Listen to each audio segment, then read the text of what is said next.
सर्वसंगत से प्रार्थना है, सत्संग प्रारंभ हो रहा है। कृपया सत्संग स्थल पर शांति पूर्वक विराजमान होकर के श्रद्धा से सत्संग सुने। परमेश्वर की प्यारी आत्माओं से पुनर्निवेदन है, सत्संग प्रारंभ हो रहा है। कृपया सत्संग स्थल पर शांति पूर्वक विराजमान होकर के श्रद्धा से सत्संग सुने। सत साहिब सतगुरुदेव की जय। बंदी छोड़ कबीर परमेश्वर जी की जय। बंदी छोड़ गरीबदास जी महाराज जी की जय। स्वामी राम देवानंद जी गुरु महाराज जी की जय हो।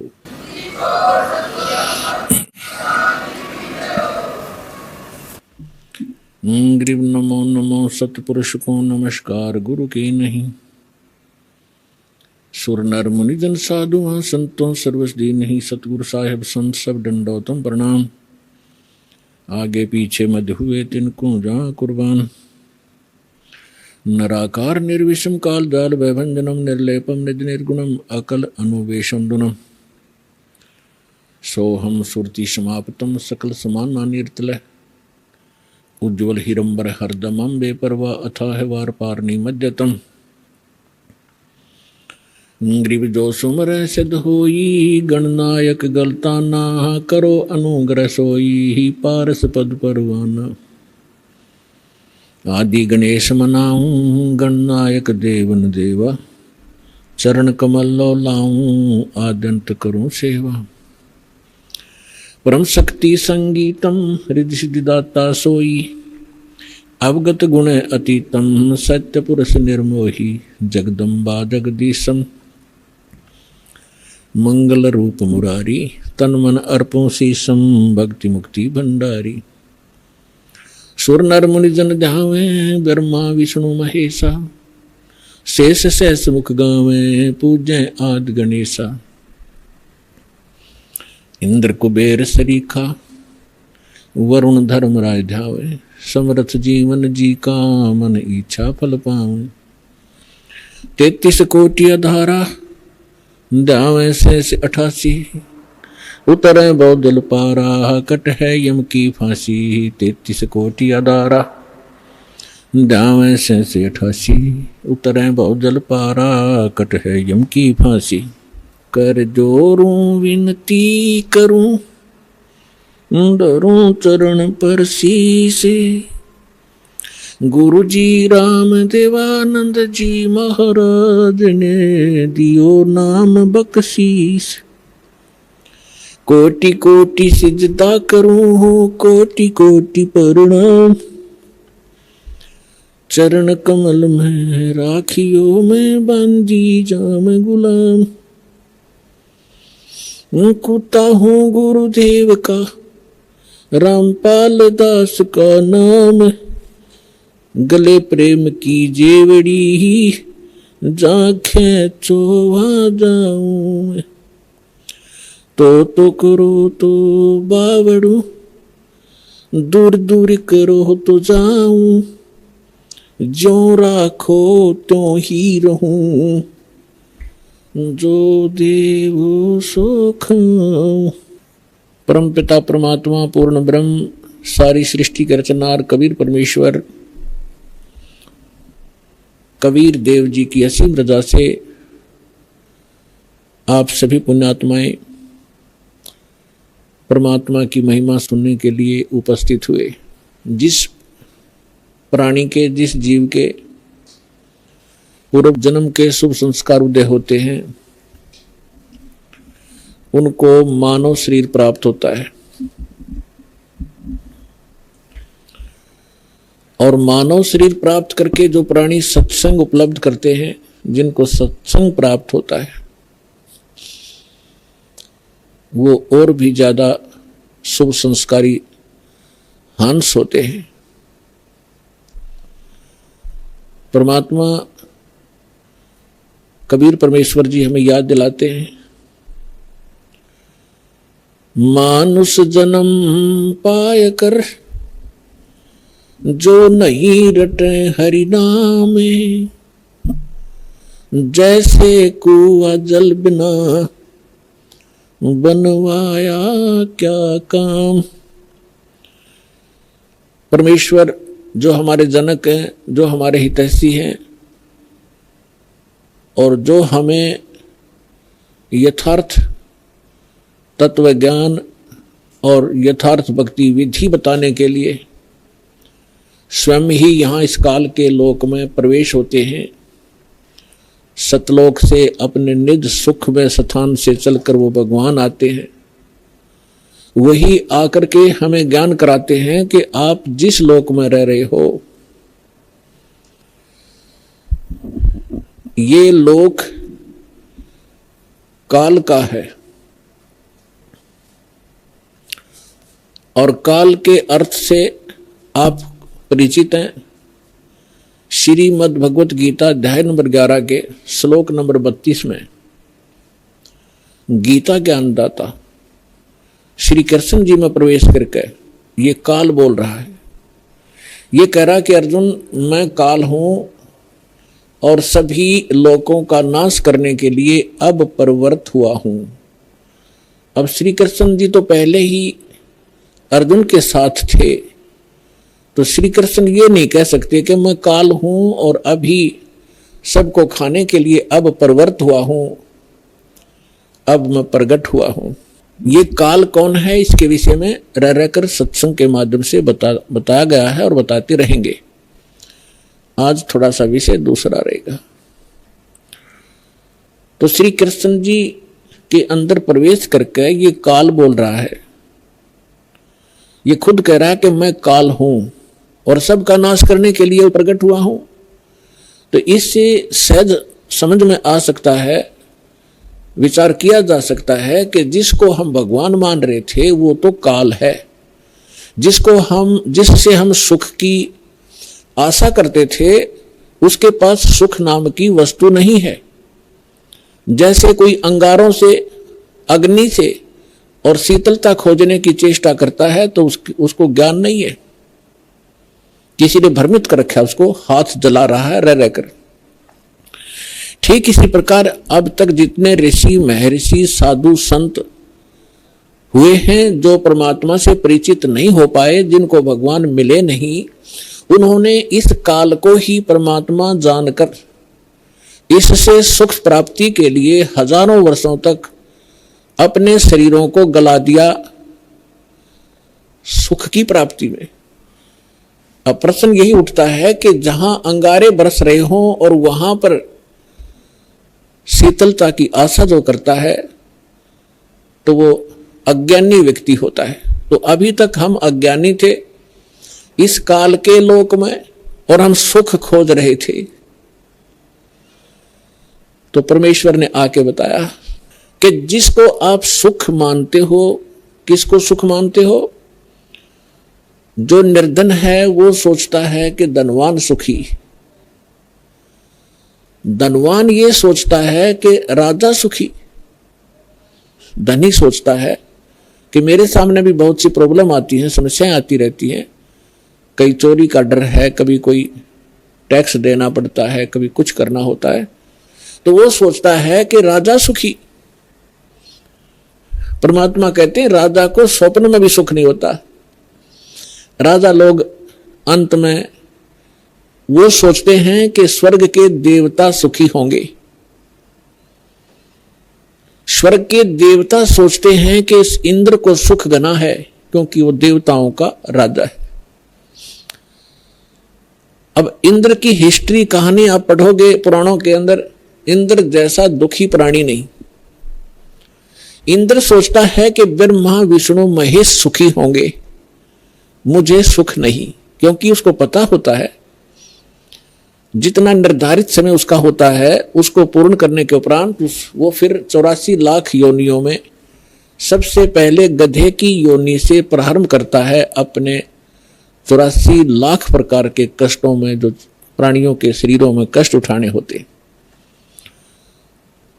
तो उसको रह रहकर वो बात याद रहती है कि इसके बाद मेरी ये हालत होगी, लेकिन उस झूठे सुख को वो छोड़ नहीं पाता, और छोड़ भी दे तो उसके पास विकल्प नहीं कि करूं क्या।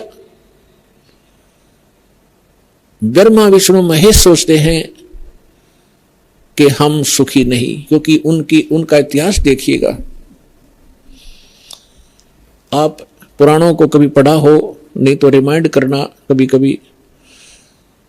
अब थोड़ा सा उदाहरण देंगे आपको। जैसे भगवान शंकर जी को हम भगवान माना करते थे, कंप्लीट गॉड मानते थे, मृत्युंजय, कालज्ञ, सर्वेश्वर, महेश्वर कहा करते थे।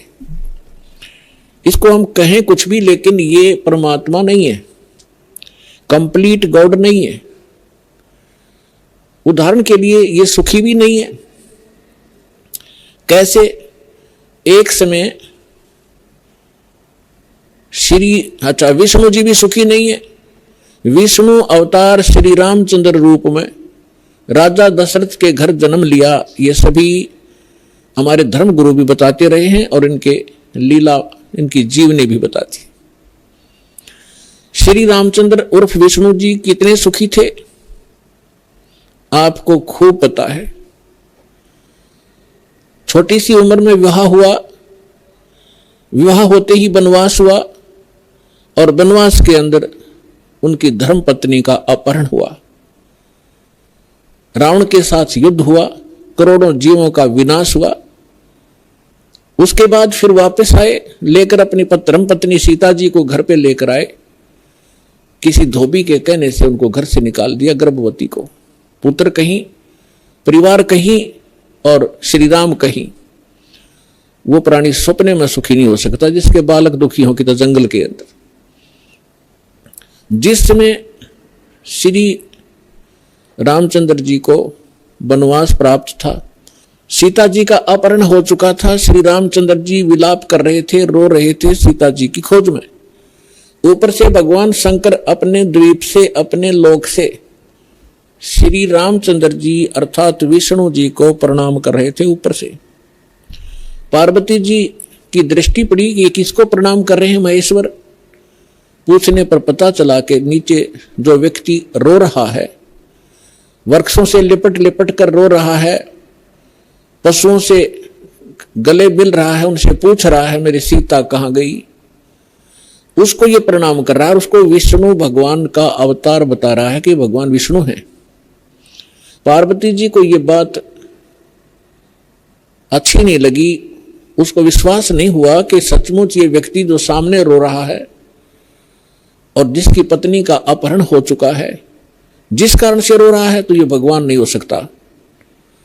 पार्वती जी ने कहा कि जो व्यक्ति रो रहा है आप उसको भगवान बता रहे हो, मुझे विश्वास नहीं। मैं तो इसकी परीक्षा लूंगी और सीता रूप बनाऊंगी इसकी पत्नी का, और यदि ये मुझे पहचान लेंगे तो मैं मान लूंगी कि ये भगवान है। भगवान शंकर ने कहा कि आप सीता रूप मत बनाना, यदि आप सीता जी का रूप बना लोगी तो मेरे काम नहीं रहोगी, मेरी मां के तुल्य हो जाओगी। मैं आपको एज ए वाइफ स्वीकार नहीं करूंगा। फिर उसने तो पार्वती जी ने कह दिया कि ठीक है, मैं नहीं परीक्षा लूंगी। भगवान शंकर चले गए इधर उधर सैर सपट्टे को।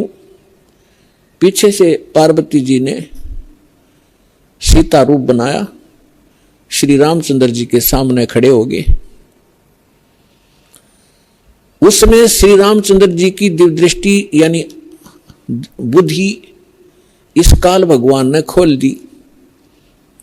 अपनी तो पत्नी का पता नहीं उसको कि कौन उठा ले गया, और सामने खड़ी पार्वती को पहचान लिया जिसने बिल्कुल as it is Sita ji का रूप बना रखा था।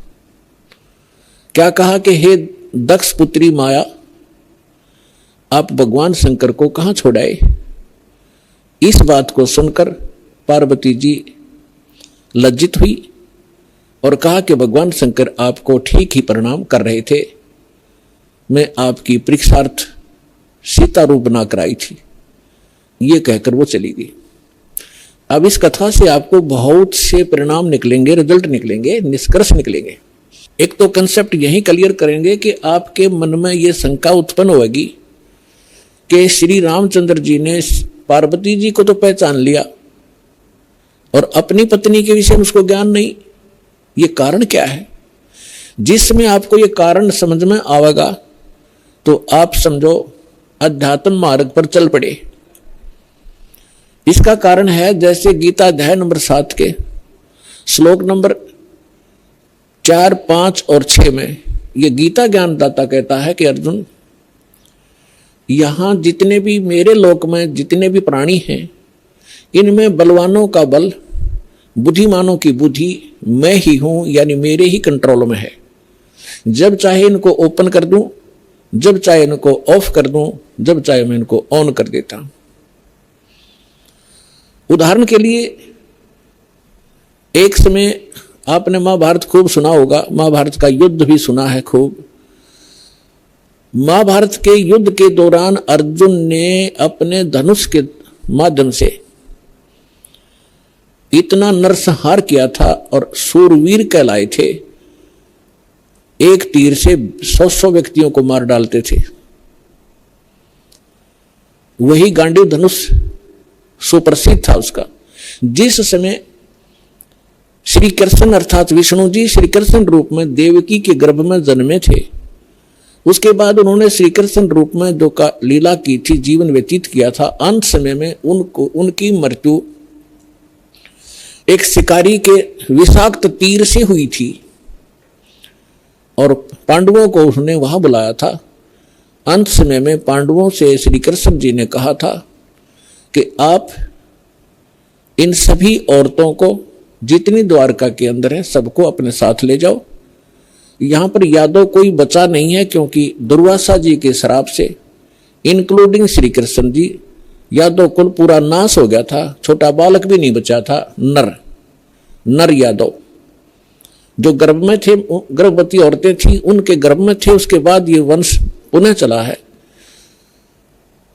और कहा था कि आप इनको वहां ले जाओ अपने राज्य में।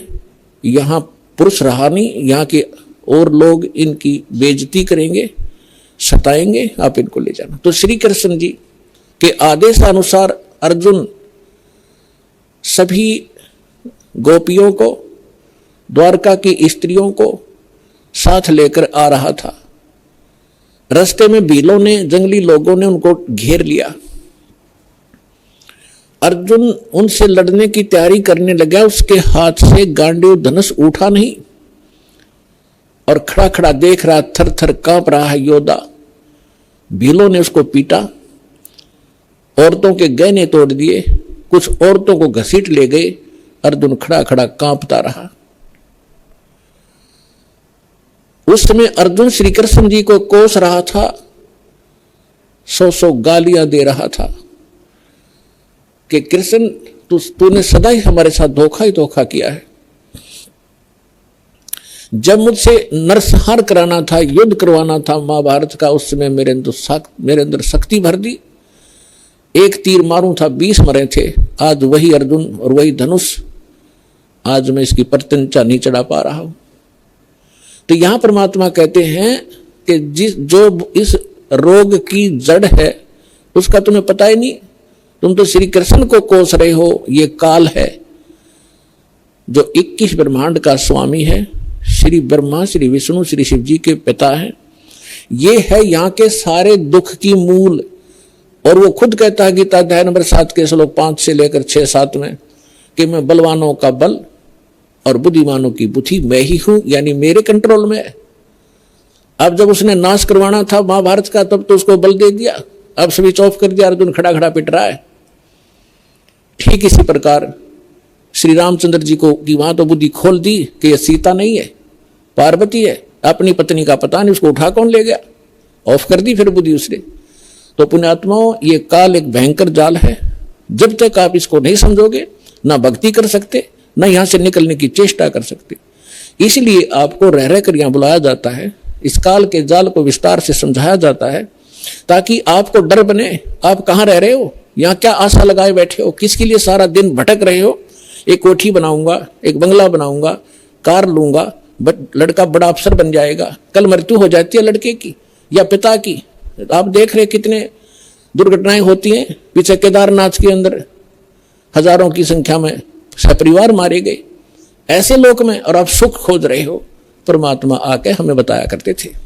तो भगवान परमेश्वर ने आके हमें बताया कि इसका एक विकल्प है। वो स्थान न्यारा है, वो भगवान न्यारा है, जो कभी दुख नहीं देता। आप अंगारों में और शीतलता खोज रहे हो, आप काल के लोक में सुख खोज रहे हो। अब प्रसंग पर आते हैं कि ब्रह्मा विष्णु महेश भी सुखी नहीं। अब उधर से जब भगवान शंकर को पता लगा कि काल के हाथ में बुद्धि, उसने बुद्धि ऑन कर दी शंकर भगवान की, दिव्य दृष्टि से देखा और अपनी पत्नी से पूछा कि तू क्या सीता रूप बनाकर गई थी तू? तो उसने मना कर दिया कि नहीं, मैं नहीं गई भगवान, मैं नहीं गई, कि झूठ बोलती है तू झूठ बोलती है। इस बात से वो झिझक गई और चुप हो जाना ही उसका स्वीकृति मानी गई कि सचमुच इसने गलती की है। तो भगवान शंकर ने पार्वती जी से अपनी पत्नी के रूप में उससे व्यवहार करना बंद कर दिया, बातें करना भी बंद कर दी, एक तरफ मौन साध कर बैठा रहते थे, बहुत ही कम बोलने लगे और कहने लगा कि मैंने आपको एक वफादार माना था, आपके ऊपर मैं वो विश्वास करता था कि मेरी धर्मपत्नी कभी मेरे को डिसीव नहीं करेगी, धोखा नहीं दे सकती, और जब आप मुझे धोखा दे सकते हो तो फिर बाकी संसार से मुझे क्या लिंक रहा, क्या विश्वास रहा। और साफ कह दिया कि तू मेरी मां का रूप धारण कर चुकी है, मेरी पत्नी रूप में नहीं स्वीकार्य हो सकती। जैसे श्री ब्रह्मा जी सबसे बड़े, विष्णु जी सेकंड नंबर के, शंकर भगवान तीसरे नंबर के, तो बड़े भाई की पत्नी मां के तुल्य मानी जाती है। तो उसने कहा भगवान शंकर ने कि आपने मेरे बड़े भाई की पत्नी विष्णु की पत्नी का रूप बना लिया सीता, इसलिए आप आज के बाद मेरी पत्नी नहीं मां के तुल्य हो। अब वो समझ गई कि इन्होंने जो फैसला ले लिया अटल होता है।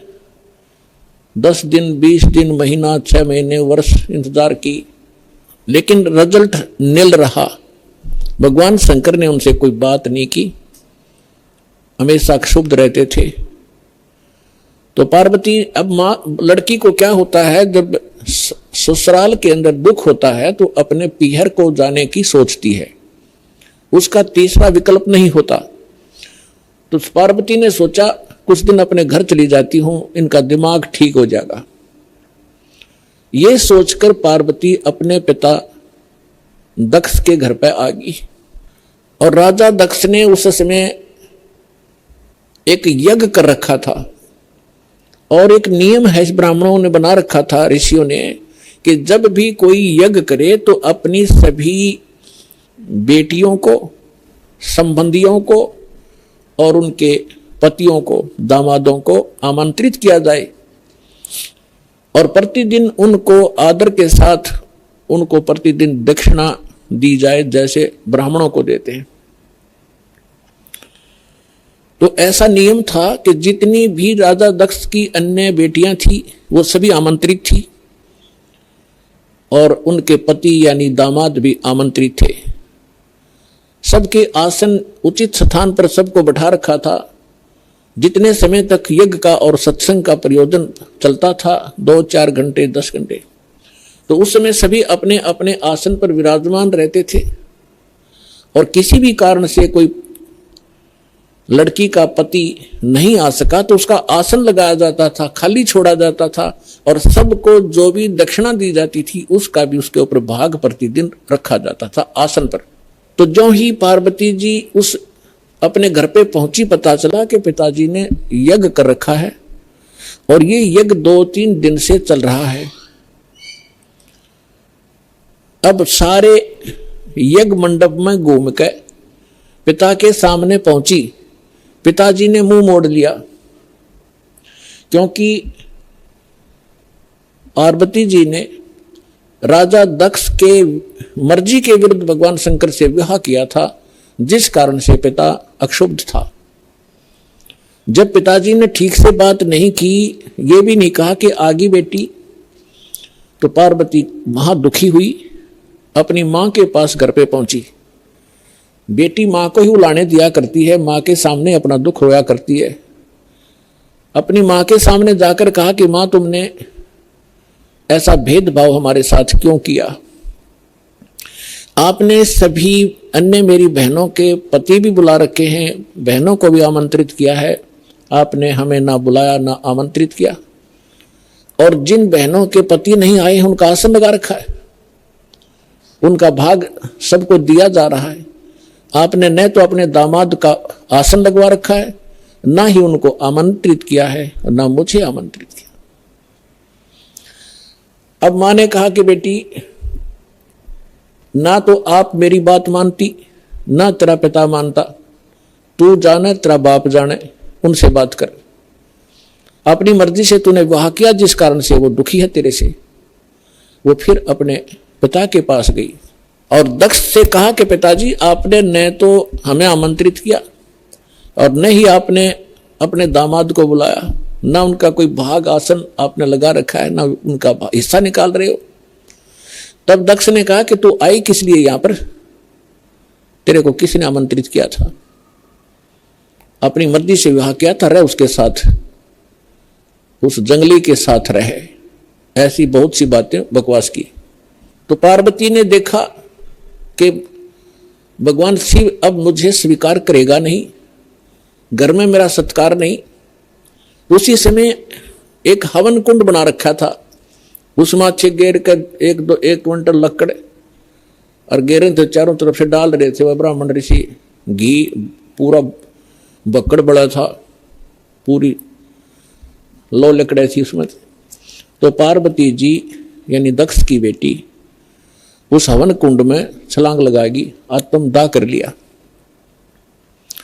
यज्ञ खंड हुआ, जल्दी से उस लड़की को निकाला गया।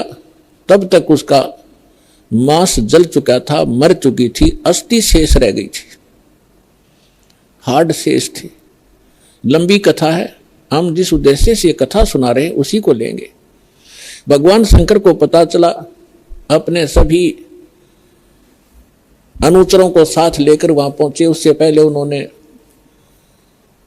भैरव को भेजा, उसने आकर के वहां, बहुत सी लंबी कहानी है। भगवान विष्णु भी विद्वान थे उस यज्ञ में, भगवान ब्रह्मा जी भी विद्वान थे। जब उनको पता चला कि भगवान शंकर अपनी सेना के साथ आ रहे हैं तो ब्रह्मा जी तो पहले भाग गए, विष्णु जी भागने लगे। तब शंकर दक्ष ने कहा कि भगवान, मैंने आपकी ही सुरक्षा में ये यज्ञ किया था, आप भी मुझे आपत्ति में छोड़कर जा रहे हो। तो भगवान विष्णु फिर रुक गए थे, उन्होंने लड़ाई की, लड़ाई में फिर वो काफी परास्त हुए, शतब्द हो गए, फिर भाग गए वह वहां से छोड़कर। ये पुराण में वर्णन है, शिव पुराण में। कहने का भाव यह है कि भगवान शिव ने आकर के राजा दक्ष की गर्दन काट दी। अन्य के कहने से फिर उनको दोबारा जीवित किया गया, जैसे कोई बकरा लाकर उसके मुख पर लगा दिया। पुराण की कथा आपने खूब सुन रखी।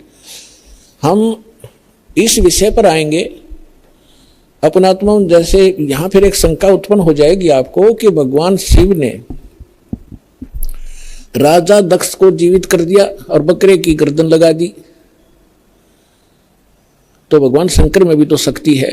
पुण्यात्मा, जैसे धर्मदास जी ने एक बार आदरणीय धर्मदास साहिब जी ने भगवान कबीर परमेश्वर जी से यही प्रश्न किया था कि हे परमात्मा, आप कह रहे हो कि राम और श्री कृष्ण ये समर्थ भगवान नहीं है, यानी विष्णु और शंकर और ब्रह्मा जी। विष्णु जी के अवतार श्री कृष्ण जी आए हुए थे, उन्होंने राजा मोर ध्वज के घर पर एक लीला की थी, जाकर 2 साधु रूप बना के। और राजा मोर ध्वज ने अपने पुत्र ताम्र ध्वज को आरे से चीर दिया था, भगवान श्री कृष्ण जी ने उसको जीवित कर दिया था। आप ये कह रहे हो कि सक्षम नहीं है, ये बात मेरा गला उतरती नहीं। तो परमात्मा ने उदाहरण दिया था कि पुत्र बात सुन, यहां तो मोर ध्वज के पुत्र ताम्र ध्वज को श्री कृष्ण जी ने जीवित कर दिया आरे से 2 फाड़ कर होने के उपरांत, और उसका सगा भांजा सुभद्रा पुत्र अभिमन्यु महाभारत के युद्ध में मारा गया था, पांडवों का कुलनाश हो रहा था, हाहाकार मची थी, श्री कृष्ण रो रहा था, उसकी बहन रो रही थी, 500 पांडव टक्कर मार रहे थे। उस समय अभिमन्यु को जीवित नहीं किया उसने। उस समय कहां गई थी उनकी वो सामर्थ्य? तब धर्मदास जी ने कहा था, भगवान इसका उत्तर भी आप ही दे सकते हो, हम तो बस इतने बच्चों जैसे प्रश्न है हमारे, बच्चों जैसी बुद्धि है हमारी, ये भी बात सही आपकी कि वहां क्यों ना जीवित किया उसको। तो परमात्मा ने कहा कि ताम्र ध्वज लड़के की आयु शेष थी, और जिसकी आयु शेष है, डॉक्टर एक टांग काट कर दूसरी जगह लगा देते हैं, यहाँ की खाल उतारी वहां जोड़ देते हैं, ये तो वैज्ञानिक कर देते हैं इस काम को। और जिनकी आयु नहीं रहती है डॉक्टर फेल हो जाते हैं, खुद डॉक्टर हार्ट अटैक का हार्ट का स्पेशलिस्ट डॉक्टर, और हार्ट की बीमारी से ग्रस्त, रात में गोली टेबलेट खा भी नहीं पाया, 1 मिनट में सांस पूरा हो गया। तो भगवान से बड़ा ना कोई विज्ञान है, ना ये छोटे भगवान है। भगवान तो भगवान ही है, वो समर्थ है, सत्य पुरुष है। तब परमात्मा ने बताया कि ताम्र ध्वज की आयु शेष थी, अभिमन्यु की आयु इतनी ही थी, और ये भगवान इतना ही काम कर सकते हैं। आयु शेष थी तो उसकी राजा दक्ष को दूसरे गर्दन जोड़ दी, चल भाई, लेकिन ये सक्षम नहीं है। अब आगे देखना क्या होता है कि भगवान शंकर ने पार्वती जी की अस्थियां उठा ली और 10,000 वर्ष तक उसको सीने से लगा के पार्वती पार्वती दक्ष माया दक्ष पुत्री करते करते पागलों की तरह भटकता रहा। अपने आत्मा अब ये हम भगवान ब्रह्मा, भगवान विष्णु, भगवान शिव जी को सुखी माने, ये सुखी है, ये सुखी व्यक्ति के लक्षण है। 10,000 वर्ष तक पागलों की तरह खाना ना पीना ना, हाय पार्वती, हाय दक्ष माया, हाय दक्ष की पुत्री। तो हमारे पास ज्ञान का टोटा था, जिस कारण से हमने प्रत्येक को भगवान और समर्थ मान लिया। देखो ऐसा नहीं कह रहा दास, ना मेरे भगवान ने कहा कि ब्रह्मा विष्णु महेश बिल्कुल यूजलेस है, ये जितने सक्षम हैं, जितनी इनकी सामर्थ्य है उतना बताया है। जैसे एक स्टेट का, प्रांत का मंत्री होता है, और उस मंत्री को, प्रांत के मंत्री को कोई प्रधानमंत्री मान रहा है, तो वो भूल है उसकी। तो परमेश्वर ने और परमेश्वर से प्राप्त ज्ञान से इस दास ने ये इतनी भूल मिटाई है कि जिसको आप समर्थ शक्ति मान रहे थे, श्री ब्रह्मा, श्री विष्णु, श्री शिव जी, दुर्गा आदि को, ये समर्थ नहीं है। ये केवल 21 ब्रह्मांड के अंदर एक ब्रह्मांड, 21 ब्रह्मांड इस काल के, इसमें 21 प्रांत समझ लो। एक प्रांत में ये एक विभाग के मंत्री हैं, रजोगुण विभाग के ब्रह्मा जी, सतोगुण विभाग के विष्णु जी, तमोगुण विभाग के शंकर जी, बस इतने मालिक हैं ये। और ये किसी के संस्कार को कम और अधिक नहीं कर सकते, वर्क डन ही देते हैं, अपना किया कर्म ही प्राप्त कराते हैं। समर्थ परमात्मा, परम अक्षर ब्रह्म, सत्य पुरुष कबीर साहिब जी, ये हमारे प्रारब्ध के अंदर, यानी हमारी किस्मत में लिखी हुई हमारे पाप कर्मों का नाश करके, और पाप कर्मों हमें सुखी कर देते हैं। हमारी मृत्यु होनी हो उसको टाल देते हैं। हमारा और भी कोई आपत्ति होनी है, कोई अक्षति होनी है, उसको भी वो जो पाप कर्म से होनी थी, और पाप कर्म नाश हो गया, उस कर्म से ही तो हानि होनी थी, कर्म परमात्मा ने कैंसिल कर दिया तो सुख हुआ। तो ये केवल समर्थ परमात्मा ही कर सकते हैं। अब दास आज ये बता रहा था आपको कि परमात्मा ने हमें आकर के ये बताया है कि इस काल के लोक में और आप सुख खोज रहे हो, जिनको आप परमात्मा माना करते थे, थारे भगवान, आपके भगवान सुखी नहीं, कभी सपने में सुख नहीं हुआ उनको। भगवान श्री कृष्ण जी का जन्म हुआ, मामा दुश्मन बन गया, जेल में जन्म हुआ, और मामा शत्रु पीछे पड़ा रहा। कभी जरा सिंह मारने आ रहा है, कभी शिशुपाल लठ उठा रहा है, कभी जरा सिंह, कभी काल्यवन आ गया। आखिर में भगवान ने, यानी ये 3 लोग का जो इतना सामर्थ्य है इस मालिक ने, अपने को राहत प्राप्त करने के लिए कि शायद कुछ सुख का सांस मुझे आ जावे, मथुरा छोड़ दी और द्वारका बनाई। बहुत दूर जाके जंगल होते थे पहले, बीच में बिल्कुल कट ऑफ हो जाता था, पता भी नहीं लगता था कहाँ चले गए लोग। द्वारका समुद्र के अंदर एक टापू में जाकर अपना जीवन निर्वाह किया। और अंत कैसा हुआ श्री कृष्ण जी का? अब भगवान सूक्ष्म वेद में बताते हैं, एक समय द्वारका के किनारे, द्वारका की बनी में, एक तो होता है जंगल, एक होती है बनी, यानी स्मॉल फॉरेस्ट, छोटा जंगल जो गांव के नगर के आसपास होता है, उसको बनी बोलते हैं। तो वहां बनी में जाकर दुर्वासा ऋषि बैठ गए और दुर्वासा ऋषि के विषय में बहुत प्रसिद्धि थी, उसका बड़ा बोलबाला था, वेल नोन हो रहे थे कि भूत भविष्य और वर्तमान के वे पूर्ण ज्ञाता है। और उस समय यादव 56 करोड़ हो गए थे संख्या में, 56 करोड़ द्वारका के अंदर रहने वाले। और भगवान श्री कृष्ण जी ने कुछ एक ऐसे शरारती तत्वों को मार डाला था जिस कारण से वो हीरो पाके गए थे। प्रत्येक के हृदय में ये हो गया था कि इनसे ताकतवर पृथ्वी पर कोई नहीं, जिस कारण से यादव अभिमानी हो गए थे। वो साधु संतों की जो सत्कार करना भी छोड़ गए थे, उनके साथ बदतमीजियां करना शुरू कर दिया था। इसी बहम में उनका वो टाइम आ गया नाश होने का।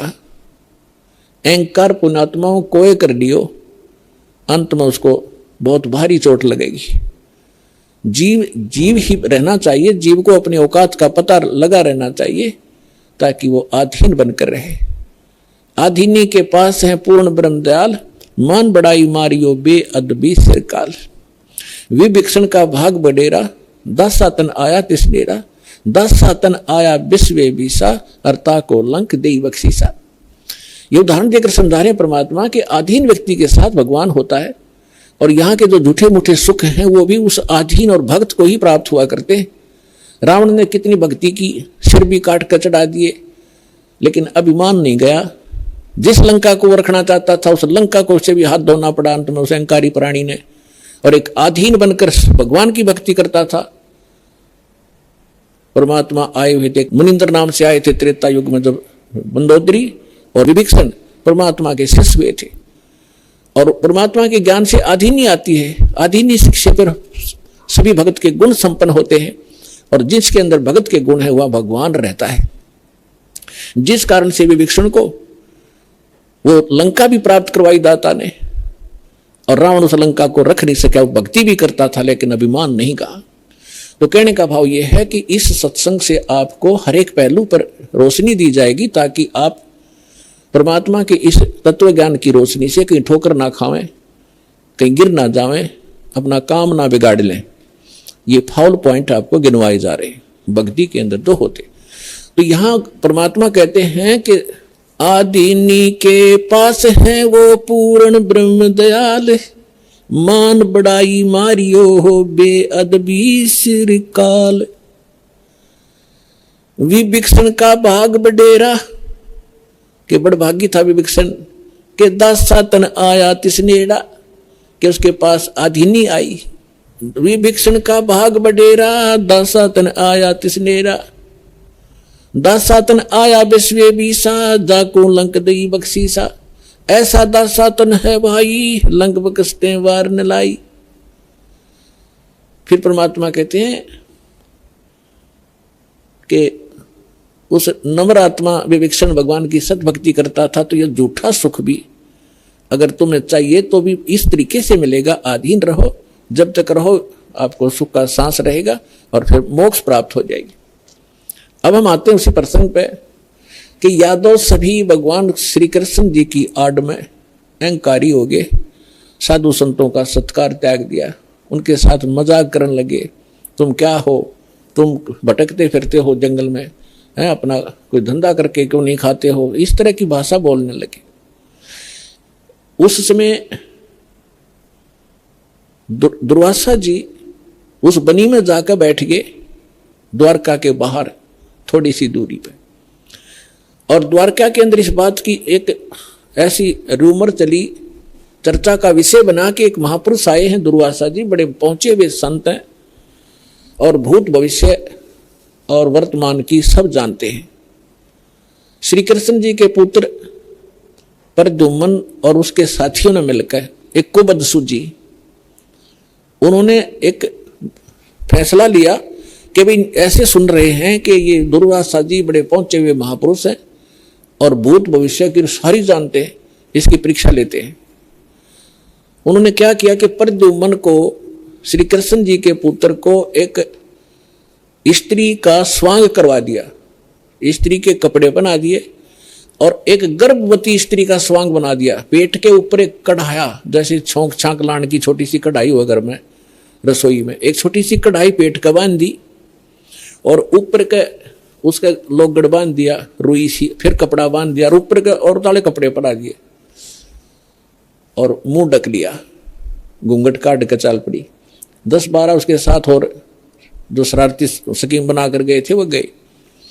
दुर्वासा जी के पास जाकर उन्होंने कहा कि भगवान प्रणाम हो ऋषि जी को, हम आपके पास एक समस्या लेकर आए हैं। दुर्वासा जी ने पूछा, बोलो भाई क्या है तुम्हारी समस्या? कि ये व्यक्ति और ये इसकी पत्नी, इनके विवाह को 10-12 वर्ष हो गए थे ऋषि जी, अब भगवान ने दया बख्शी है या गर्भवती हुई है और ये उतावले हो रहे हैं। आपके बारे में सुना है कि आप भूत भविष्य और वर्तमान की सारी जानने वाले हो, तो ये आपसे ये पूछना चाहते हैं कि इसका लड़का होगा कि लड़की? अब दुर्वासा जी ने अपनी दूरबीन ला के देखा, देव दृष्टि, उसने वो समझ गया कि बकवास कर रहे हैं रामजादे। लाल आंख करके और ठाया चिमटा ने बोला, यादव कुल का नाश होगा, इससे तुम्हारा नाश सर्वनाश होगा यादव कुल का, भाग जाओ रामजादो, तुम क्या कर रहे हो? और ये तो भाग लिए बालक, आगे थारा नाश होगा इससे। अब वो बच्चे भाग आए गांव में। बच्चा तक ये था, पोता लड़का हो रहता निरुद्ध, उसका परिधुम बन गए। बाकी कुबत तक कभी भी ये जो बुरा कर्म होता है आदमी को किसी ना किसी एज में दुख जरूर देगा। तो नगर में जब आए उन्होंने सबको बताया कि ऐसे ऐसे हम गए थे। दुर्वासा जी तो सचमुच जान गए, वो तो सचमुच जानकार है। उन्होंने बता दिया कि ये गर्भवती नहीं है और तुम्हारा नाश होगा, जिससे तुमने गर्भ बना रखा है इसका, इससे तुम्हारा नाश होगा। तो गांव के जो मुखिया और बुद्धिमान से व्यक्ति बुजुर्ग थे, उनको चिंता बनी कि बच्चों ने तो बकवाद कर दी और उसने श्राप दे दिया, सारे मरेंगे तब। तो उनमें से कुछ कहने लगे कि हमारे सिर पर भगवान श्री कृष्ण बैठे हैं। वाह भाई वाह, ये भी कोई डर की बात है, चलो उसके सामने उनसे प्रार्थना करते हैं। अब श्री कृष्ण जी के पास गए। श्री कृष्ण जी से जाकर अपना चिंता का विषय बताया कि भगवान ऐसे ऐसे बच्चों ने मजाक कर दिया और दुर्वासा जी ने श्राप दे दिया, और दुर्वासा जी का श्राप तो बिजाइल कैसा है, ये तो वापस हो ही नहीं सकता। तब श्री कृष्ण जी से कहा कि आप ही हमारी रक्षा कर सकते हो, आप समर्थ हो, सर्वशक्तिमान हो, आप विष्णु अवतार हो, जैसे भी उनके गुणगान किए। श्री कृष्ण जी ने कहा कि भाई देखो, बच्चों को वहीं भेजो और दुर्वासा जी से माफी मांगे, वो अक्षमा करेगा तो बात बनेगी। उन बच्चों को लेकर नगर के मुखिया व्यक्ति, मौजिद से जो बुद्धिमान व्यक्ति बुजुर्ग से सारे साथ गए, हजारों की संख्या में। दुर्वासा जी के सामने उन बच्चों को कहा कि माफी मांगो। उन्होंने प्रणाम किया, माफी मांगना चाहा, अक्षमा याचना की, लेकिन दुर्वासा जी ने कहा कि जो मेरे मुख से वचन निकल गया वो वापस नहीं हो सकता। आप जाइए, अपने बच्चों को समझा के रखना चाहिए था, साधु संतों के साथ बकवास नहीं किया करते, आप जा सकते हैं। अब इसको वापस करना मेरे बस की बात नहीं है। फिर वापस आ गए, फिर श्री कृष्ण जी के पास गए। भगवान उन्होंने तो मना कर दिया कि मैं कुछ नहीं कर सकता।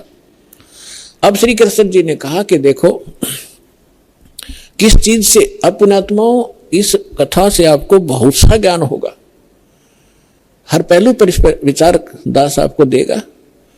अब देखो, हम किसी ये जो श्राप दे दिया 3 ताप के अंदर आता है। किसी को श्राप दे देना, किसी पर गाल देना, किसी का प्रेत आत्मा छोड़ देना, किसी का जंतर मंत्र कर देना, किसी के ऊपर काला जादू कर देना, ये 3 ताप के अंतर्गत आते हैं। और इन 3 तापों के दुख से पूरे यादवग्रस्त हो गए और श्री कृष्ण भगवान कल आवे। श्री कृष्ण जी उस ताप से मुक्त नहीं कर सका, उनका नाश हुआ लास्ट में। हालांकि समाधान भी बताया उन्होंने। अब और जितने इनके पुजारी हैं, राम कृष्ण ब्रह्मा और शंकर भगवान के जो संत हैं, उनके गुरु ने उन पदों पर बैठे हैं, वो भी समाधान बताते हैं। जब श्री कृष्ण जी के समाधान बताने से जो साधना क्रिया उसने बताई, उनके करने से कुछ लाभ नहीं हुआ, तो ये इनके जो पुजारियों के बताए हुए समाधान से आप क्या लाभ लोगे, इससे इतना निष्कर्ष निकलेगा। अब क्या हुआ कि श्री कृष्ण जी ने कहा कि देखो, चिंता मत करो, सीधा सा हाल है इसका कि किस किस किस से हमारा नाश होगा, कि जो कढ़ाई बांधी थी पेट पे, लोहे की कढ़ाई, और जो कपड़े पहन रखे थे, वो लोगड़ रुई लगा रखी थी, इनको तो जला दो, कपड़ों को तो। रही बात कढ़ाई की, उस कढ़ाई को प्रभास क्षेत्र में चले जाओ, जमुना के किनारे सारे, और अपने ड्यूटी लगाओ 5-5, 10-10, 20-20 व्यक्तियों की डेली, कि उस कढ़ाई को पत्थर पर घिसा घिसा कर उसका चूरा बनाकर जमुना में फेंक दो, ना रहेगा बांस और ना बजेगी बांसुरी। सबने बड़ा अच्छा लगा कि भगवान श्री कृष्ण ने तो कमाल कर दिया, वाह भगवान, वाह भगवान, कि वो गुरु भी थे। श्री कृष्ण जी आध्यात्मिक गुरु भी थे पांडवों के और यादों के। इस बात को सुनकर सभी ने खुशी मनाई कि ठीक है, ना रहेगा बांस ना बजेगी बांसुरी। लगा दिए 20-20, 50-50 व्यक्तियों की सेवा, कि जाओ जहां भगवान ने बताया उस क्षेत्र में जाकर, प्रभास क्षेत्र में, और जमुना के किनारे पत्थरों पर घिसा घिसा कर चूरा बना दो। अब घिसाने से पहले दोनों कड़े थे, वो कड़े तोड़े पहले तो अलग अलग पकड़ेंगे। अब उन कड़े घिसाण की ड्यूटी अलग दे दी 4-4, 5 की, कि तुम्हारी ये कभी कितने दिन में घिसाओ इनको। बाकी उन्हें घिसा घिसू के वो कड़ा चूरा बना दिया। एक के पास 2-4 को कड़ा मिला था, जिसने लास्ट में थोड़ा सा रह गया था, वो गोल गोल नोका चमक गया, तो उस चमकदार सा घिसाने से चारों तरफ से चमक गया वो। तो उसने सोचा, दो आलसी सा था, सब ने अपना काम कर दिया, मेरा भी घिसा नहीं।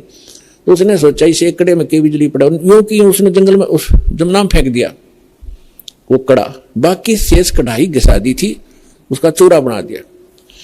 अब वो किसी मछली ने खाद्य पदार्थ जाने का वो खा लिया, उस मछली को पकड़ लिया एक शिकारी ने, जिसका नाम बालिया नाम का एक दीमर था, जो मछियारा था। उसने पकड़कर मच्छी जब ले गया, वह काटी, मछली काटी तो उसमें से सफेद धातु निकली, बहुत चमकीली। तो शिकारी ने सोचा कि ये हो ना हो कोई अच्छी फौलाद होगी या कोई चांदी ना हो। वो लेके गया सुनार के पास। सुनार कहने लगा ये चांदी नहीं है, ये तो अच्छा फौलाद अच्छा है। वो लोहार के पास ले गया। लोहार ने कहा कि बहुत अच्छा इस्पात है और इसका क्या बनाऊं। तो शिकारी ने कहा कि मेरे इस तीर का आगे का एरो बना दे, मेरे सर के ऊपर डाल दे, इसने बना के विषाक्त बना देना। तो उसका तीर के जो बाण होता है तीर का, उस बाण के आगे एक गोल एरो होता है तीखा, ताकि वो पशु पक्षी के जाके सीधा लगे, मार दे उसको। तो वो विषाक्त बनवा लिया। उधर से कुछ दिनों के बाद, उधर से जिन्होंने वो चूरा फेंका था जमुना में, उसका घास उग गया, जैसे डाब कुछ जैसे कुछ होती है ना, कुशा की तरह, और जैसे ईख देखा हो, ईख जैसे पत्तों का, और तेज धार के पत्ते उसके, जैसे आपने हमें मालूम है कि जैसे कई बार डाब होती है जिसको कुश बोलते हैं, कुशा, उसके इतने तीखे पत्ते होते हैं, उंगली का लपेटा आ जाए तो उंगली काट देता, वो आधे से ज्यादा काट देता, आधी, इतने तेज पत्ते होते हैं। लेकिन वो तो दुर्वासा के श्राप से शापित था, वो एक ऐसा घास उग गया। उधर से क्या हुआ, कुछ दिनों के बाद, 1 वर्ष 2 वर्ष 4 वर्ष के बाद क्या हुआ, आपस में द्वारका के अंदर झगड़े शुरू हो गए। छोटे बड़े की लाज रही नहीं, छोटी सी बात पर मार काट मचा दी, छोटी सी बात पर कत्लेआम करने लगे। फिर गांव के लोग पहले धार्मिक बहुत होते थे, अभी तक हुआ करते थे। गांव के अंदर कोई भी आपत्ति होती थी साधु संतों से, उसका विकल्प, उसका समाधान चाहा करते थे कि किसी तरह शांति हो नगर में। तो उनके पास तो श्री कृष्ण ही थे final, first and final, last and final. Shri Krishna ji के पास गए, श्री कृष्ण जी से बताया कि भगवान पता नहीं नगर में क्या बढ़ गया, क्या घुस गया नगर के अंदर, कोई किसी की बात सुनने को तैयार नहीं, बड़े छोटे की लाज रही नहीं, जरा सी बात होती है लट्ठम लट्ठा कत्लेआम होने लगे। भगवान कोई दया बख्शो, कोई समाधान बताओ इसका। तो श्री कृष्ण जी ने क्या समाधान बताया कि अभी तुम्हारे ऊपर दुर्वासा जी का जो श्राप है वो प्रभावी हो गया, वो फल रहा है। तो बड़े चिंतित हुए। पहले तो भगवान ने समाधान बताया था कि सारे ने घिसा घिसू कर चूरा बनाकर डाल दो जमुना में, ना रहेगा बांस ना रहेगी बजेगी बांसुरी। जब वो इस बात से संतोष पाया था लोगों ने कि चलो हो गया समाधान, और आज फिर श्री कृष्ण जी वही कह रहा है कि दुर्वासा जी का श्राप तुम्हारे ऊपर फल रहा है। अब उनके मुंह की तरफ देख रहे हैं, लेकिन हमारी बुद्धि इतना काम नहीं करती। जैसे हम भी ऐसे ही दुखी थे, पहले जाते थे किसी गुरु के पास, वो कुछ अपना दुख लेकर वो कुछ समाधान बताता था, फिर दूसरी बार कुछ और समाधान बताता था, तीसरी बार कह देता था ये तो तेरे भाग में है, तेने भोगना ही पड़ेगा। फिर पहले डले क्यों ढूंढा रहा था ये। ऐसे ही ये सब का यही स्थिति है। तो श्री कृष्ण जी ने पहले ये कहा था, फिर कह रहा है कि अब तो ये भोगना ही पड़ेगा तुम्हें। अब ये वो फल गया। तो फिर समाधान पूछा कि भगवान फिर आप समाधान बताओ।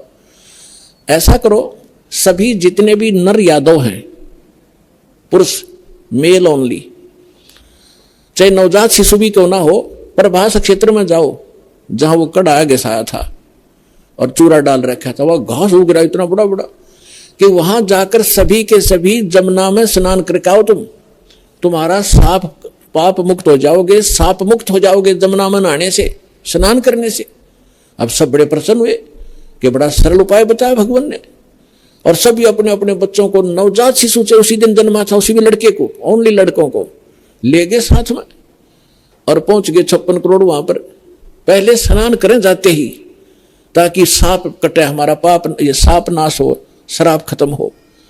और बाहर आते ही, क्योंकि पहले मन मुटाव चल ही रहा था सभी का, उसने तू ऐसे क्या बोला था उस दिन, तू ऐसे कह, उधर तो सारे इकट्ठे हो गए, तो कभी कभी मिले थे।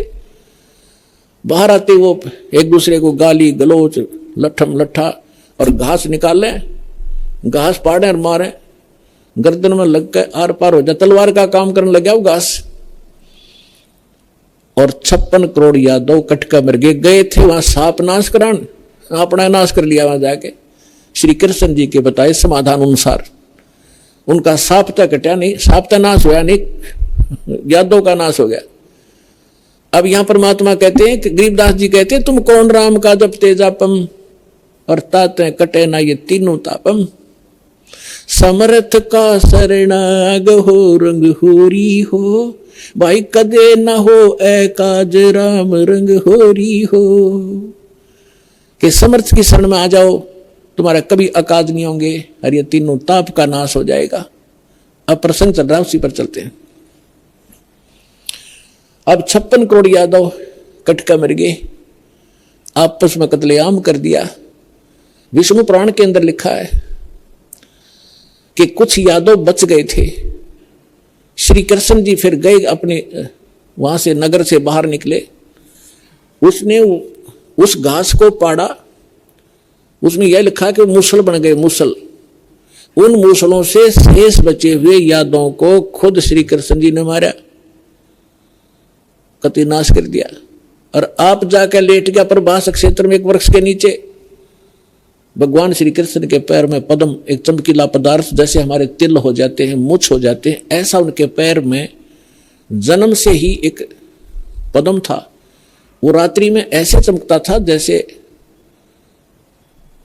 50-100 वाट का बल्ब चस्याक रहे जगह, और दिन के अंदर भी उसकी चमक सी बनी रहती थी।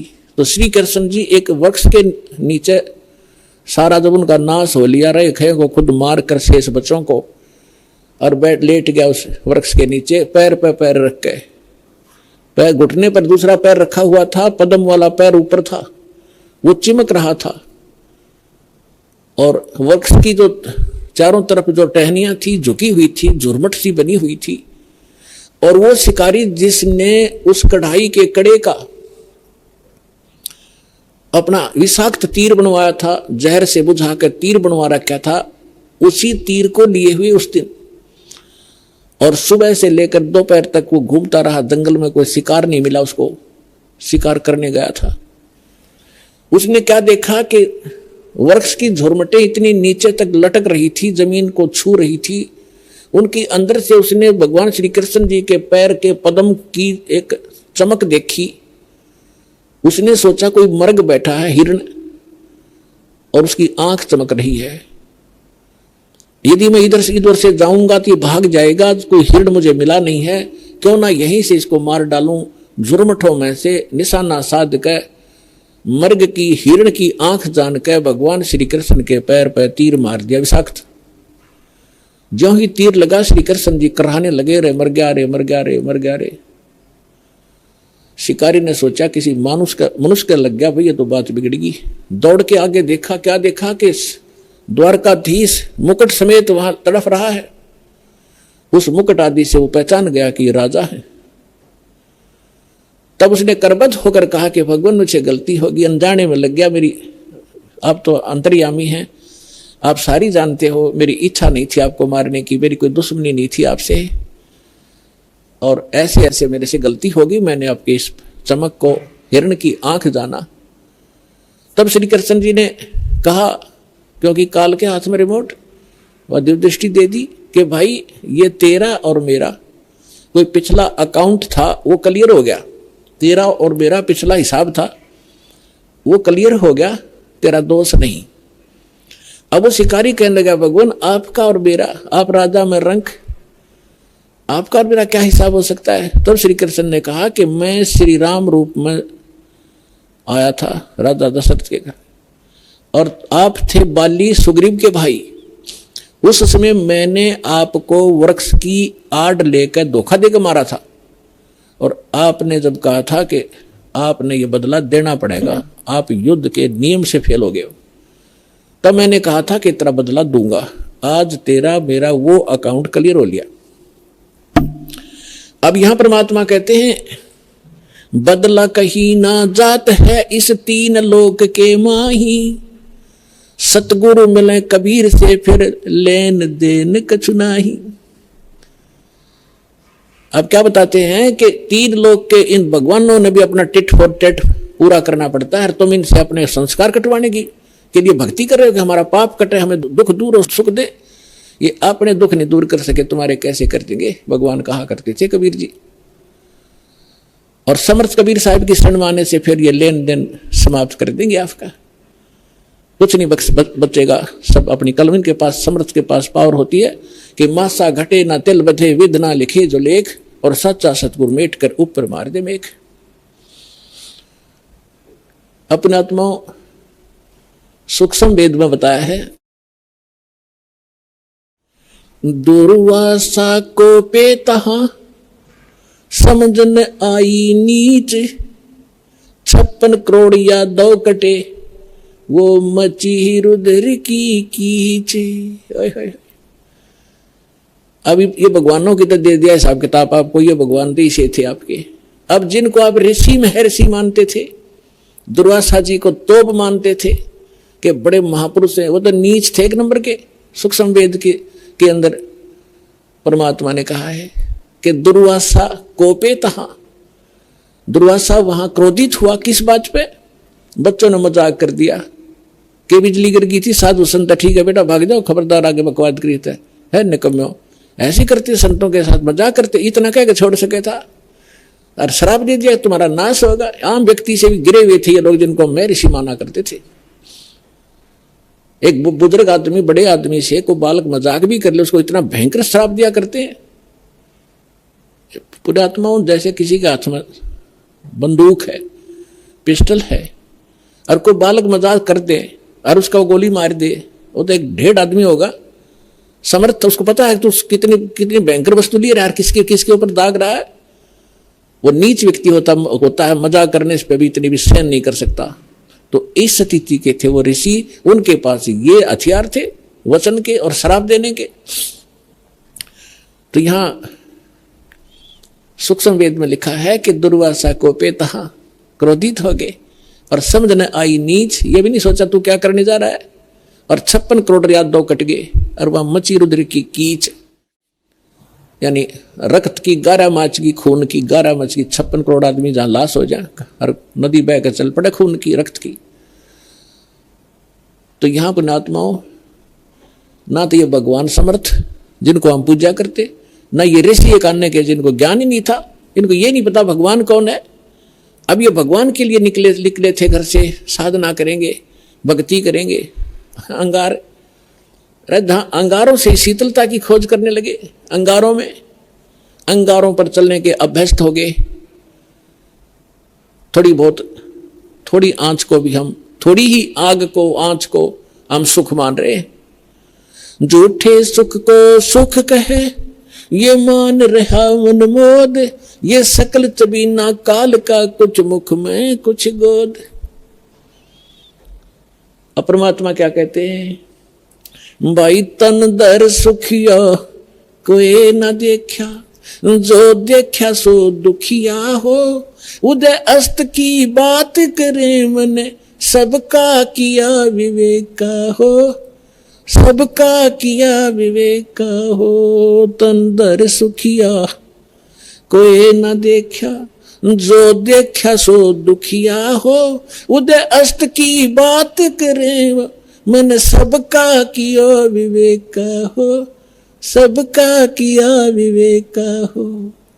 भाई घाटे बाधे सब जग दुखिया, के गृहस्थी बैरागी हो, घाटे बाधे सब जग दुखिया, के गृहस्थी बैरागी हो। सुख देव ने दुख के डर से, गर्भ में माया त्यागी हो, गर्भ में माया त्यागी हो। तन दर सुखिया कोई न देखा, जो देखा सो दुखिया हो, उदय अस्त की बात करते हैं मन, सबका किया विवेका हो, सबका किया विवेका हो। भाई जंगम दुखिया योगी दुखिया, तपस्वी को दुख दूना हो, जंगम दुखिया योगी दुखिया, तपस्वी को दुख दूना हो। आशा तृष्णा सब में व्यापे, कोई महल न सुना हो, कोई महल न सुना हो। तन दर सुखिया कोई न देखा, जो देखा सो दुखिया हो, उदय अस्त की बात करते हैं मन, सबको किया विवेका हो, सबका किया विवेका हो। भाई साच कहूं तो जग न माने, पर झूठ कही ना जाई हो। साच कहूं तो ये जग ना माने, पर झूठ कही ना जाई हो। ये ब्रह्मा विष्णु शिव जी दुखिया, जिन ये राह चलाई हो, जिन ये राह चलाई हो। तन दर सुखिया कोई न देखा, जो देखा सो दुखिया हो, उदय अस्त की बात करते हैं मन, सबका किया विवेका हो, सबका किया विवेका हो। भाई सुरपति दुखिया भूपति दुखिया, रंक दुखी बपरीती हो। सुरपति दुखिया भूपति दुखिया, रंक दुखी बपरीती हो। कहे कबीर और सब दुखिया, एक संत सुखी मन जीती हो, संत सुखी मन जीती हो। तन दर सुखिया कोई न देखा, जो देखा सो दुखिया हो। उदय अस्त की बात करते हैं मन, सबको किया विवेका हो, सबका किया विवेका हो। सुरपति दुखिया भूपति दुखिया, रंक दुखी बपरीती हो। सुरपति दुखिया भूपति दुखिया, रंक दुखी बपरीती हो। कहे कबीर और सब दुखिया, एक संत सुखी मन जीती हो, संत सुखी मन जीती हो। तन दर सुखिया कोई न देखा, जो देखा सो दुखिया हो। उदय अस्त की बात करते हैं मन, सबका किया विवेका हो, सबका किया विवेका हो। पुणात्माओं, सौभाग्य आपका और धन आपके माता पिता जिनसे जन्म हुआ। आपको वो अनमोल वचन सुनने को मिल रहे हैं जो इन ब्रह्मा विष्णु महेश को भी छींट भी नहीं लगी थी इस ज्ञान की, जो आपके ऊपर वर्षा कर दी भगवान ने। कभी सीडी के माध्यम से, कभी सत्संग के माध्यम से, कभी चिप के माध्यम से परमात्मा आपकी आत्मा पर वर्षा कर रहे हैं। और इस ज्ञान से एक बार परिपूर्ण हो जाना, आप देखना फिर भगवान यहाँ भी सुख देगा और सतलोक में जाओगे जहाँ कभी मृत्यु नहीं होती, कभी वृद्ध अवस्था नहीं आती, किसी चीज का अभाव नहीं वहां पर। अब जो प्रसंग चल रहा है, जिस लोक में आप रह रहे हो ये अंगार बरस रहे हैं, और जहां अंगार थोड़े से कम हैं, हल्की आग वाले, हम उनको सुख मान बैठे हैं। अब क्या बताते हैं कि घाटे बाधे सब जग दुखिया और के गृहस्थी बैरागी हो। अब देखो पुण्यात्माओं, परमात्मा पाने के लिए जिसने घर त्याग दिया, हम उसको बैरागी मानते थे, सन्यासी मानते थे। अब वो बैराग प्राप्त करना और सन्यासी होना हमने कहां से ग्रहण किया, कौन से ग्रंथ से प्राप्त किया हमने ये ज्ञान? श्रीमद् भगवत गीता अध्याय नंबर 3 के श्लोक नंबर 4, 5, 6, 7 में स्पष्ट वर्णन किया है कि अर्जुन, यदि तू काम छोड़कर कर्म सन्यासी बन गया, जंगल में जा बैठा, तेरा निर्वाह कैसे होगा, पेट कैसे पालेगा तू? इसलिए तू काम भी कर और भक्ति भी कर।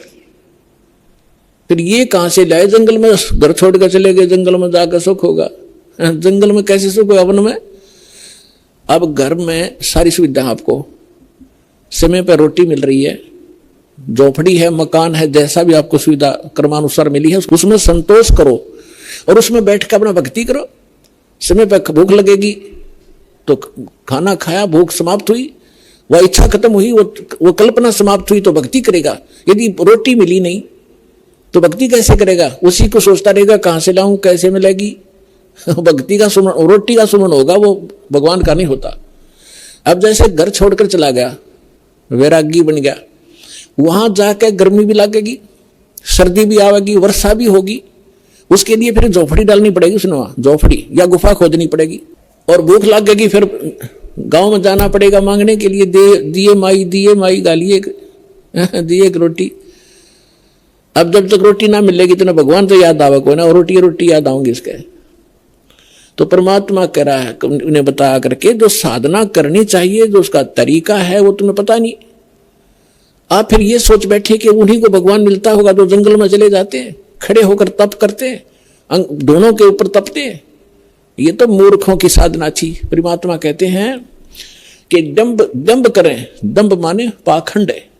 लोग दिखावा ड्रामा करते हैं, बैठ जाएंगे कि धूना लगा के ऊंचे से स्थान पर बैठेंगे ना, खूब दूर तो सब न दिखे महात्मा बैठा है, ताकि दुनिया आने लग जाए और उसकी पूजा शुरू हो जाए।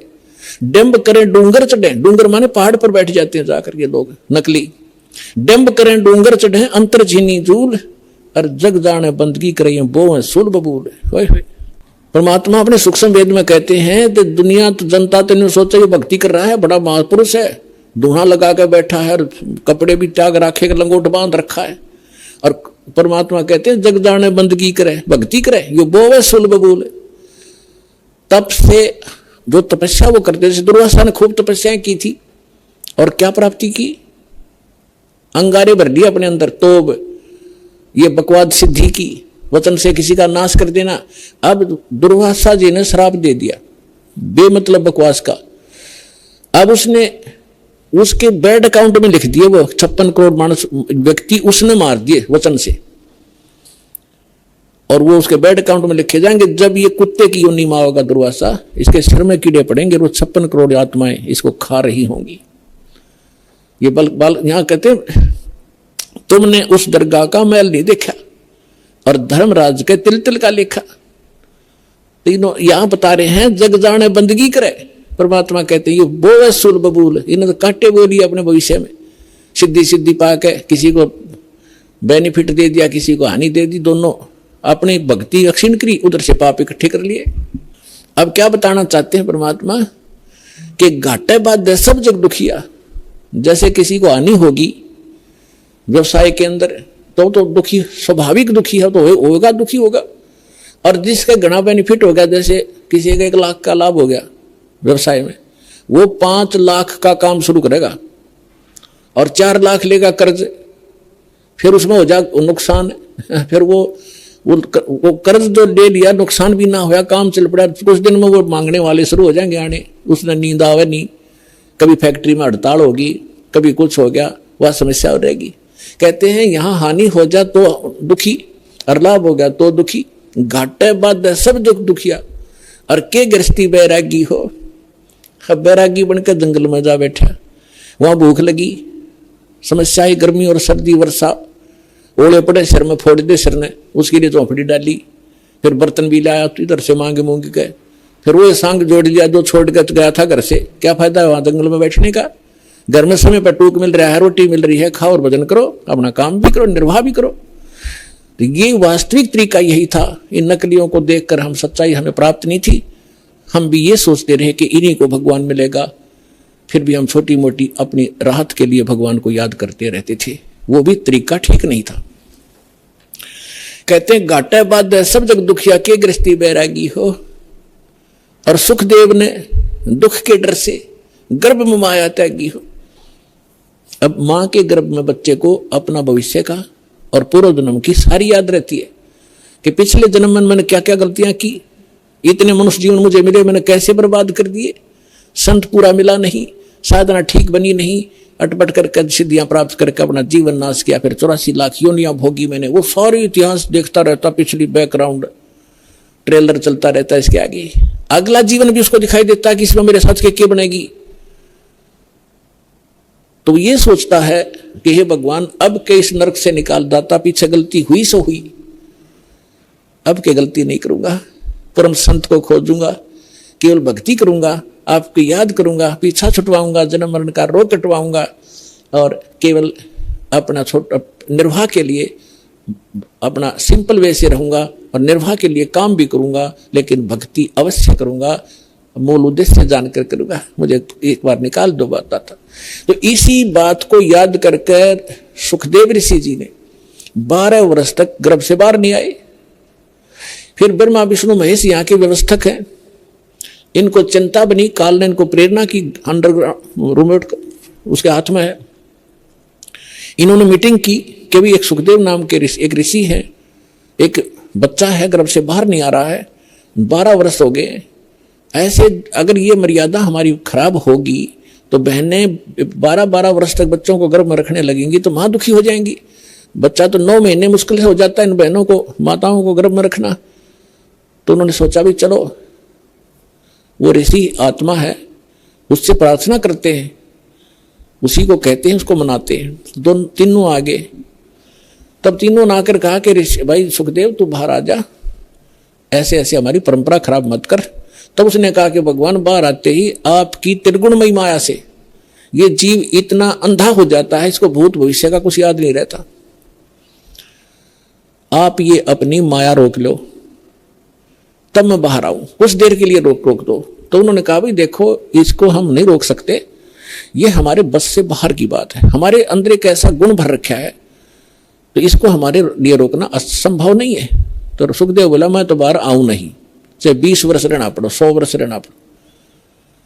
तब उन्होंने लास्ट में यह फैसला किया भी हम ज्यादा देर नहीं रख सकते, हमारा शरीर फट जाएगा, हम केवल इतनी देर रख सकते हैं, ये देख ले कितना क्षण है। सुखदेव जी ने कहा कि आप इतना ही रख लो, देर रोक दो इसको। तो जब वो बाहर आते हैं तुरंत उनकी तीनों गुणों का जो इफेक्ट है हमारे ऊपर एकदम असर करता है। उस समय जब वो मां के गर्भ से बाहर आया तो वो इतनी देर रोके, इतनी देर में बाहर आ गए, वो चले गए।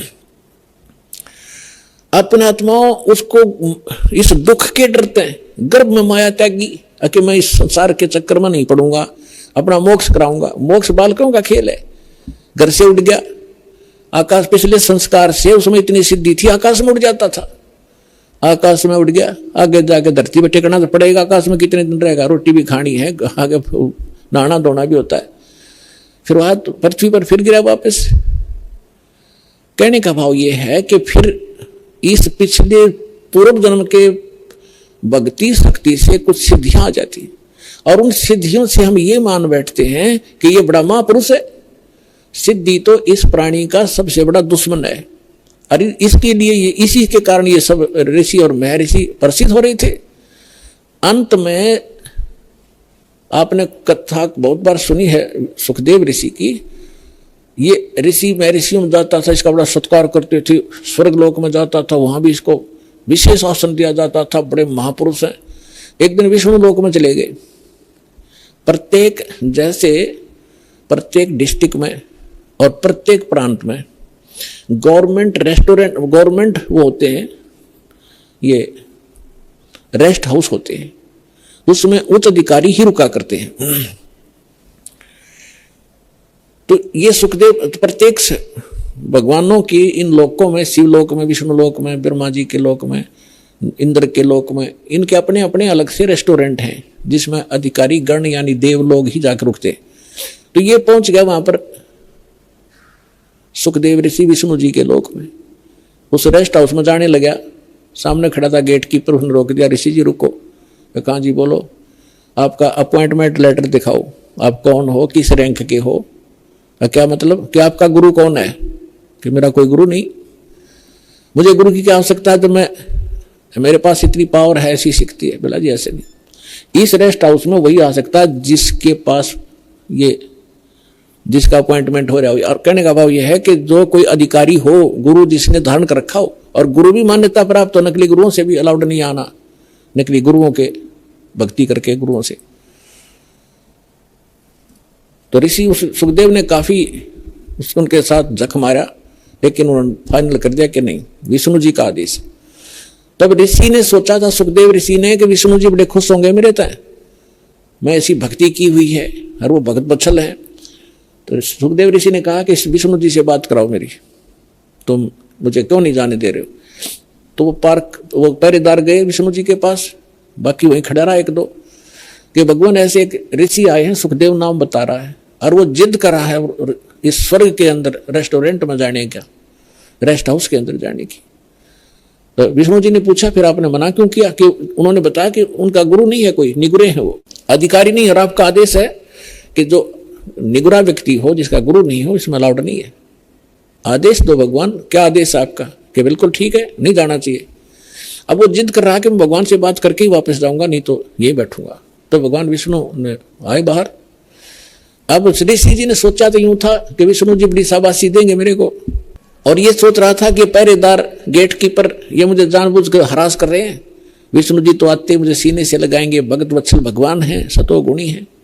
जब भगवान विष्णु ने आकर पूछा कि ऋषि जी क्या वाद विवाद है तुम्हारा, यहाँ कैसे आए आप, तो आधा फ्यूज तो वही हो गया भगवान के चेहरे को देखकर कि आज ठीक ढंग से बोल नहीं रहे।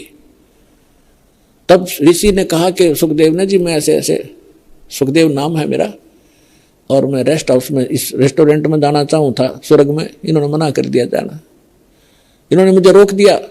तो भगवान विष्णु ने उन्हीं के सामने पूछा पहरेदारों से, भी क्यों रोक दिया आपने ऋषि जी को? पहरेदारों ने बताया कि आपका आदेश है, जिनका गुरु नहीं है, मान्यता प्राप्त गुरु, वो इस आपके रेस्टोरेंट यानी इस आपके स्वर्ग में अलाउड नहीं है। तब विष्णु जी ने पूछा, क्यों ऋषि जी, आपका कोई गुरु नहीं? अक नहीं जी। सुखदेव बोले, नहीं मेरा कोई गुरु नहीं, कि जाइए आप यहां से और गुरु बना कर आइए यहां पर। अपने आत्माओं देखो, सूक्ष्म वेद से ज्ञान से आपको पता चलेगा, सूक्ष्म वेद से, तत्व ज्ञान से। अब देखो, अभी तक हम क्या देखा करते, दास ने खूब देखा, जिन्होंने लाल कपड़े पहन लिए और कोई गुरु पद प्राप्त कर लिया, घर त्याग दिया, सन्यास हो गए, ब्रह्मचारी हो गए, तो वो ये सोचा करते गृहस्थी तो एक नेग्लेक्टेड आदमी है। उनको ये जैसे पहले शूद्रों को सोचा करते थे, इनकी ऐसी दृष्टि थी इन ऋषियों की कि गृहस्थी तो एक वैसे रिजेक्टेड आदमी होता है, आदरणीय नहीं होता। अब सुखदेव ऋषि ने कहा कि जी मैं किसको गुरु बनाऊं, मेरे योग्य गुरु पृथ्वी पर नहीं है। तो भगवान ने कहा कि ऋषि जी ये भी तेरा वहम है, तेरा अहंकार बोल रहा है, और जाइए राजा जनक से को गुरु बनाइए। राजा जनक को गुरु बनाना, जो सीता जी के पिताजी कहलाए थे राजा जनक। अब राजा जनक के काफी रानियां थी, गृहस्थी थे और भगत भी थे।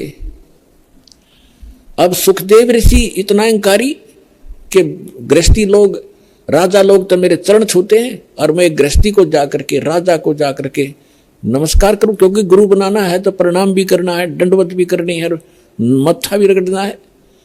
अहंकार खड़ा हो गया, वहां से तो आ गया, लेकिन वो दूसरे स्वर्ग में, कॉमन स्वर्ग है इंद्र का लोक, उसमें ये चला जाता था।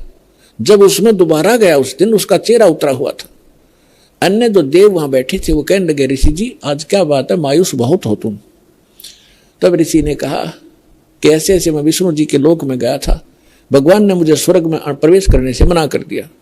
तो जितने भी वहां बुद्धिमान भगत संत महात्मा बैठे थे, ऋषि और देव, वो कहने लगे ये बात बची नहीं, सुखदेव आपकी बात हमारे गले नहीं उतर रही कि भगवान विष्णु और आपको ऐसे अनादर किया आपका, नहीं कोई बात बता गलती क्या है। तब उसने बताया कि भगवान ने कहा कि तू गुरु नहीं बना रखा, इसलिए आप यहां रहने के अधिकारी नहीं हो। तब उन महापुरुषों ने तो वहां बैठे थे बुद्धिमान, उन्होंने कहा कि सुखदेव आपका कोई गुरु नहीं है? कि नहीं मेरा कोई गुरु नहीं है, धिक्कार है तेरे जन्म को। सभी ने एक स्वर में बोला जो बुद्धिमान होते, क्या करेगा तू इस मिट्टी का, ये बैटरी चार्ज है तेरी, कुछ दिनों में खत्म हो जाएंगी ये सब सिद्धियां, और कीड़े मकोड़े की पशुओं की योनि में जाएगा, गधा बनेगा, गुरु धारण करना पड़ेगा। और फिर दूसरा भगवान ने कह दिया, फिर अग्रम अग्रम कैसी भले आदमी, जब भगवान विष्णु ने कह दिया उसको, तो उसी को तुम भगवान मानते हो, तो उसी ने कह दिया गुरु बना, और फिर भी तेरे अंदर ये अगर मगर है तो काहे का तो ऋषि है। तब वहां क्या कहता है वो, भाई राजा जनक गृहस्थी भाई, कैसे शीस निभाऊं जाई। सुखदेव बोले ज्ञान विवेका, हम स्त्री का मुख नहीं देखा। देख कहाँ अड़गी काल की आंट, अड़ंगा कहाँ डालिया उसने कि राजा जनक गृहस्थी भाई और कैसे शीस निभाऊं जाई। और बोले सुखदेव ज्ञान विवेका, अपनी बुद्धि से उसने खूब सोच समझ गया बात कही कि मैंने स्त्री का मुख नहीं देखा, मैं तो बाल ब्रह्मचारी हूं और राजा एक गृहस्थी आदमी है, उसके घनी रानियां भी कई हैं, और उसको कैसे माथा टेकूंगा, कैसे ना सिर झुकाऊंगा, मेरी तो नाश हो जाएगा इज्जत का।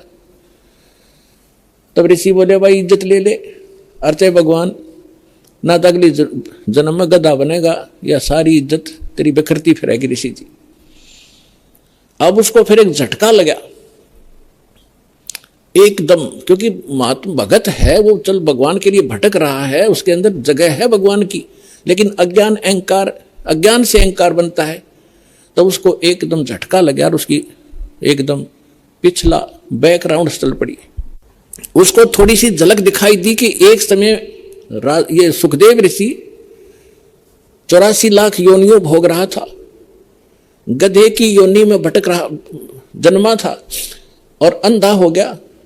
कुम्हार ने उसको त्याग दिया, जंगल में चला जा रहा था, एक पगडंडी पे अटकल सी लगाता हुआ, आगे जाके एक नाला था थोड़ा सा 2.5-3-4 फुट का, लोग उस पे उसके ऊपर से कूद जाते थे और उसको कदम रख जाते थे आगे पीछे, ऐसे कोई इक्का दुक्का जाता था उस रास्ते से। तो सुखदेव यानी उस गधे अंधे ने वो दिखा नहीं नाला और उस नाले में फंस गया, आगे मुंह टिक गया, पीछे तो बैक लागी। अब कोई इक्का दुक्का व्यक्ति वहां उस रास्ते जाता था, दिन में 2-3 दिन में एक आध, वो निकाल नहीं सका उसको, उसके कमर पे पैर रखे व्यक्ति और पुली बना ली, पार होने लगे उसके ऊपर से। तो उसको वो घटना याद आई और 10-15 दिन हफ्ते 10 दिन वो भूखा प्यासा वहां मरा। वो उसके सामने वो चक्कर काटने लगी वो घटना। तब राजा जनक से जाकर दीक्षा ली। ये लंबी कहानी है, फिर कर बताएंगे। तो यहां परमात्मा कहते हैं भाई घाटे बाधे सब जग दुखिया, के गृहस्थी बैरागी हो।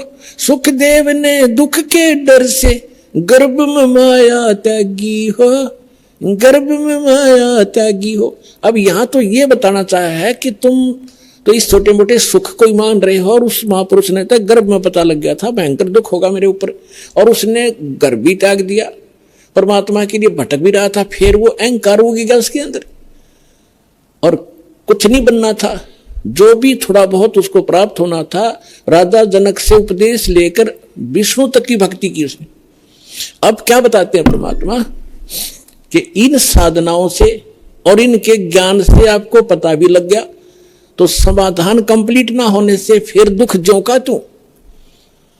और जो हम साधना बताने जा रहे हैं, इसके करने से ये रोग कटेगा, सदा के लिए सुख होगा। सुखदेव ने 84 भुगती बना पजावे खरबो, तेरी क्या बुनियाद पर तू पेंडा पंथ पकड़बो। क्या बताना चाहते हैं भगवान कि सुखदेव ऋषि ने 84 भुगती 83 लाख योनियों में कष्ट उठाए ऐसे महापुरुष ने, और बिना पुजावे खरवो, खरवा ने गधा, पुजाओ माने कुम्हार के उस सिस्टम पर,